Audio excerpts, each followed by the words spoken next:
Ever since POCO went independent, it feels as if the company has not stopped releasing a new phone after the other, which is kinda expected for a company that's a young competitor trying to establish a name for itself as quickly as possible. So far, they've been doing a good job in releasing these value-oriented yet performance-packed devices until COVID and inflation hit. And now, they have a new phone again, the POCO M4 5G. But is it actually new though? So at the moment, the POCO M4 5G is available for €219 for the 4GB and 64GB storage and €249 for the 6 and 128GB model for the European market. It's also likely to arrive in Asia, including the Philippines, in the next few weeks, but basically, what you're getting here is a budget 5G phone package suited to match the trend of 2022, which is squared and boxy smartphone design. And that's basically what you just need to know about this phone. It has this new design that's really been a trademark of POCO devices if you saw one. You got the all-plastic build along with the large visor up top and this rigid finish on the case, which actually feels fine and adds extra grip. It is on the thicker and wider side, but the weight is not too much to handle.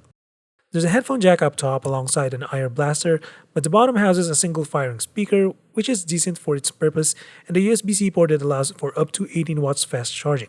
The fingerprint scanner is still embedded in the power button on the right, which is still accurate and somewhat fast, but the left side houses the dual 5G SIM tray that also has a dedicated microSD card slot. I did mention in the title of this video that the M4 5G is an M3 Pro 5G in disguise. That's 90% right, at least when we take a look at what's inside this phone.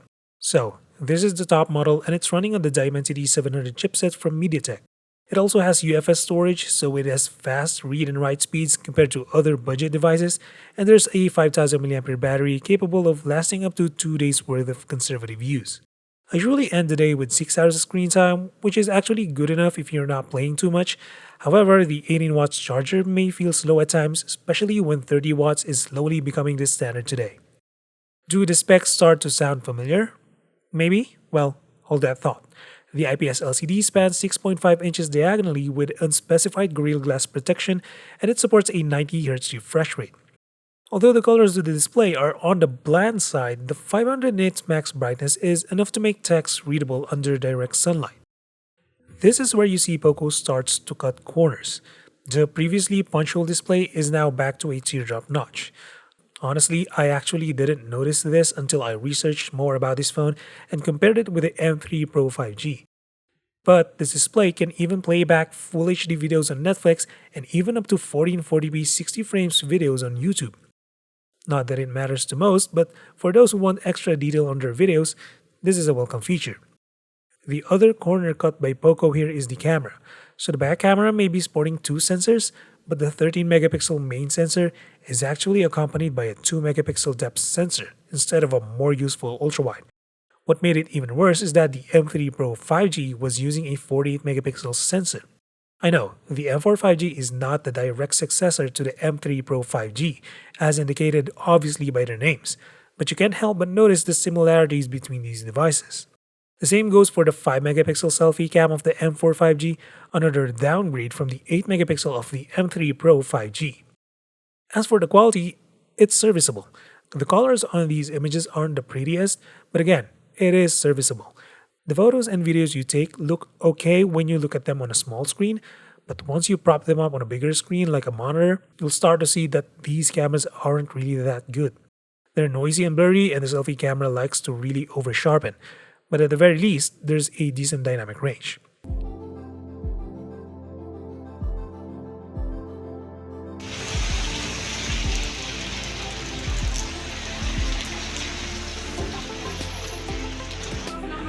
Okay sa face-to-face. Sino galing nyo? Oo. Okay naman siya ng face-to-face. Galing nyo talaga.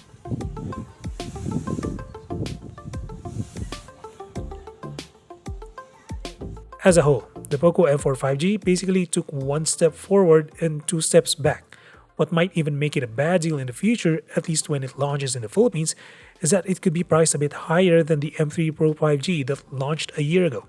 And POCO's current phone lineup at the moment is already stacked with budget devices with slightly higher prices, all while getting the least amount of upgrades that we have seen for the past 2 to 3 years. But if the POCO M4 5G is the only option you have wherever you are, Whether you're in Europe or Asia, the performance is good enough for the price, the camera is good enough for the price, and the battery life continues to be impressive for a POCO phone.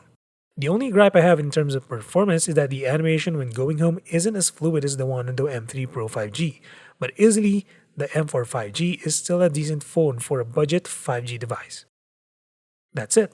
Drop a sub or like if you feel like supporting the channel, and as always, until the next one, stay safe.